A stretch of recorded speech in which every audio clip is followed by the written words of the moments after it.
Hello dear student, myself Poonam Sharma. आज मैं आपको क्लास 8 के फर्स्ट चैप्टर हिस्ट्री से शुरुआत करने वाली हूँ। इस चैप्टर का नेम है व्हेन वेयर हाउ। अगर आपने क्लास 7th में आपने पढ़ा होगा तो ये आपने पढ़ी होगी मीडिएबल हिस्ट्री। अब आप यहाँ पढ़ेंगे मॉडर्न हिस्ट्री। चेंजिंग है, किस तरीके से ब्रिटिश एम्पायर यहाँ खड़ा हुआ, कैसे मुग़ल लोगों ने इनको पनाह दी और कैसे इनको ट्रेडिंग के लिए आगे बढ़ाया। डेवलपमेंट आपको की एक्सेप्ट में दिख रहा है, जैसे कि लिखा भी हुआ है। हिस्ट्री होती क्या है? हिस्ट्री होती है वेयर, कहाँ पर, व्हेन, कब और हाउ, कैसे हुआ।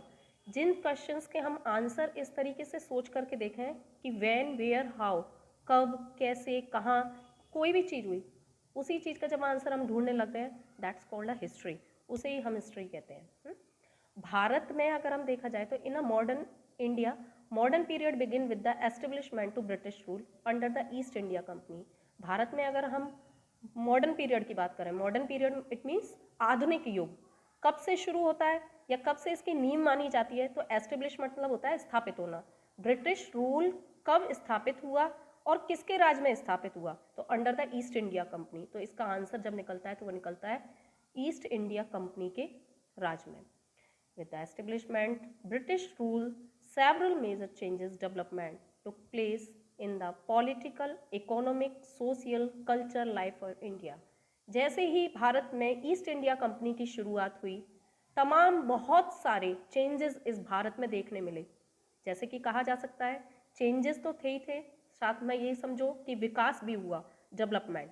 तो राजनीतिक तरीके से, इकोनॉमिक आर्थिक व्यवस्था के तरीके से, सोशल सामाजिक तरीके से, कल्चरल लाइफ हमारी संस्कृति जिस किस तरीके से थी, सभ्यता किस तरीके से थी, कैसे हम लाइफ स्टाइल को अपने को जीते थे भारत में, इन सब के बारे में हमें पता चलता है किस इस मॉडर्न पीरियड में। और आप सबको मैं यही बताना चाहूँगी कि आगे आपके जो भी चैप्टर होंगे वो यही से रिलेटेड है, कैसे हम ब्रिटिश का उद्भव यानी ओरिजिन माना जाता है यहाँ पर पॉलिटिकल, इकोनॉमिक, सोशल और कल्चरल लाइफ में हमारी में, और किस तरीके से भारत के लोगों पर इसका इफेक्ट पड़ा और कितना पॉजिटिव और कितना नेगेटिव इम्पैक्ट पड़ा, ये भी हम आगे इस चैप्टर में पढ़ेंगे। सबसे बड़ी बात आती है तो मेजर डेवलपमेंट। आई होप आपको समझ में आ रहा होगा कि मेजर डेवलपमेंट का मतलब क्या है।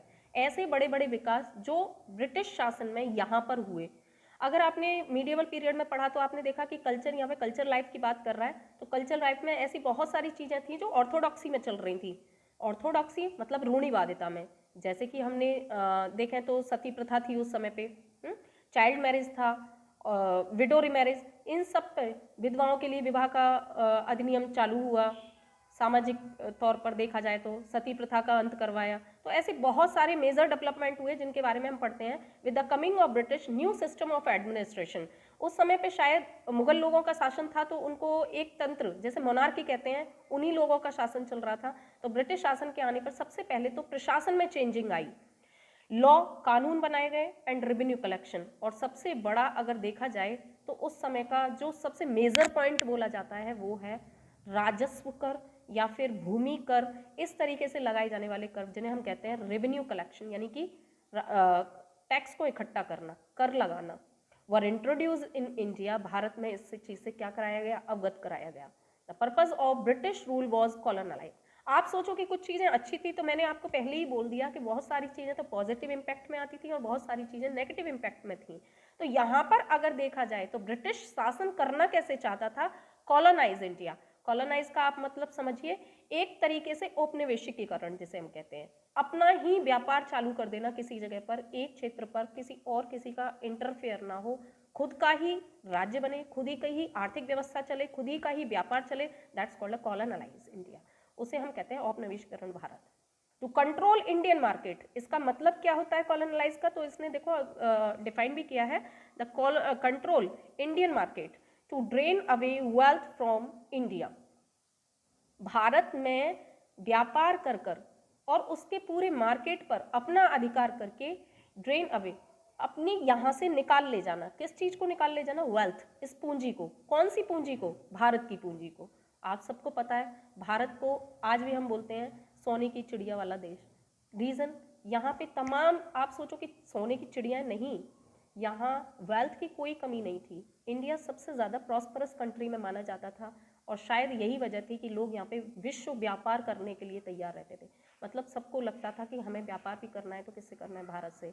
मुगल काल का पीरियड देखें तो उन लोगों ने भी यहीं पर आकर के क्या किया, हम अगर 7th का हिस्ट्री आपने पढ़ा हो तो आपने देखा तमाम ऐसे लूटर्स हुए जिन्होंने क्या किया, हमारे यहाँ के कई टेम्पल्स जो थे उनको लूट लिया, जैसे कि उसमें एक सोमनाथ टेम्पल भी आता है 11th सेंचुरी हमने देखा। तो ऐसे तमाम हमने बहुत सारी चीज़ें देखी कि ज़्यादातर व्यापार, ज़्यादातर लोगों का यहाँ पे एस्टेब्लिशमेंट होने का कारण ये था क्योंकि भारत एक अपने आप में अनोखी देश जिसे बोला जाता है, अनोखा सब कुछ होना। तो British rule lead the exploitation to the peasant artisans craftsman ruined the handicraft industry of India. इस चैप्टर में आपको ये पता चलता है कि जब विदेशी शासन कानून लागू यहाँ पे हो गए तो सबसे पहली बात आती है एक्सप्लॉइटेशन, कि इन्होंने शुरू क्या किया, इन्होंने एक्सप्लॉइटेशन शुरू किया, उत्पीड़न करना जिसे हम कहते हैं, किसका, ऑफ द पीजेंट, किसान वर्गों का।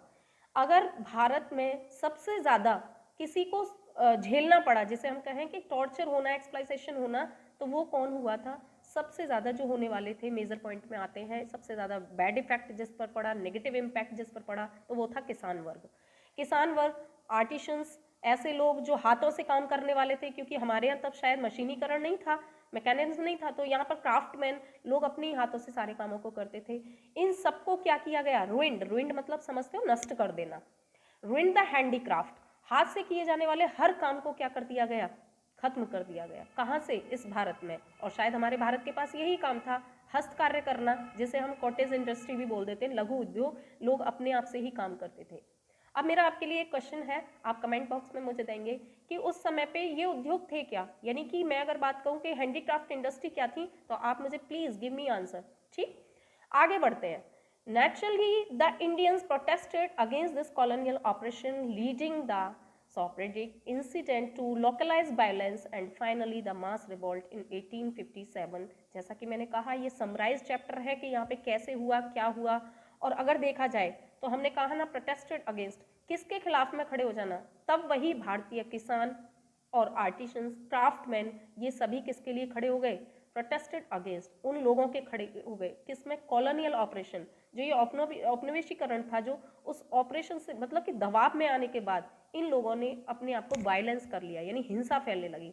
और वही इतिहास का पहला सबसे मेजर जिसको बोला जाता है, जाना जाने वाला रिवॉल्ट जिसे हम कहते हैं 1857। इसकी शुरुआत इस विदेशी लोगों की नीतियों से, लोगों के बहुत ज़्यादा परेशान होने से, किसान वर्गों के दुखी होने से, लोगों के व्यापार छीनने से, हस्तकलाएं छीन लिए जाने से, इन सब का मेजर इम्पैक्ट जो सबसे बैड इफेक्ट में बन करके आया, उसी को ही हम शायद कह सकते हैं क्या, रिवॉल्ट इन 1857, 1857 की क्रांति। आगे हम देखते हैं student, during the British rule, Bharat में जब ये शासन किसका, अंग्रेजों का जब चल रहा था, इंडिया विटनेस मतलब जानते हैं आप क्या होता है, विटनेस मतलब गवाह, भारत इस बात का प्रमाण है। Number of social and culture changes, कि बहुत सारे सामाजिक और सांस्कृतिक परिवर्तन कहाँ आए, इस ब्रिटिश रूल के राज में, जिसमें कहते हैं ना ब्रिटिश शासन में कई सारे सामाजिक और सांस्कृतिक परिवर्तन हुए। The western education and its far reaching impact left them the utmost mark on the intelligence. सबसे ज़्यादा प्रभाव एजुकेशन में भी पड़ा। इम्पैक्ट की अगर बात करें हम तो देखते हैं वेस्टर्न एजुकेशन, आज आप सभी ले रहे हैं, आप सबको ही पता है, क्योंकि हम लोग पहले अगर ध्यान करें तो देखें तो प्राचीनतम अगर हम भाषा का बात करते हैं तो हमारी आती है संस्कृत भाषा, तमाम प्राकृतिक और तुम्हारा पाली लैंग्वेज हो जाती है, फिर हिंदी लैंग्वेज का आना। आज आप देखते हो कि सारे सब्जेक्ट आप पढ़ते हैं किस में, इन इंग्लिश में, ये वेस्टर्न एजुकेशन है हमारा। वेस्टर्न एजुकेशन का प्रभाव सबसे ज़्यादा पड़ा। तो रीचिंग इम्पैक्ट लेफ्ट द और mark on the intelligentsia during the British rule, a number of major social legislation were passed prevalent child marriage, sati, female infanticide. और इसी शासन काल में और क्या हुआ, पाश्चात्य तो संस्कृति आई, पाश्चात्य शिक्षा आई, और साथ में ही हम देख रहे हैं कि ब्रिटिश जो रूल्स थे इनमें जो फीमेल इन्फेंटिसाइड, छोटे समय पर छोटी बच्चियों को उस समय पुराने समय में जो कन्या भ्रूण हत्या जिन्हें बोला जाता है, फीमेल इन्फेंटिसाइड, तो छोटी छोटी बच्चियों को पहले क्या कर दिया जाता था, मार दिया जाता था अपने हाथों से, या फिर उन छोटी बच्चियों के क्या हो जाते थे, चाइल्ड मैरिज, बहुत जल्दी ही विवाह कर दिए जाते थे। तो लॉ वर पास्ड, इन लोगों के लिए क्या निकाला गया, इन सबको बचाने के लिए कुछ लॉ कानून बनाए गए और इनको पास किया गया। किस लिए?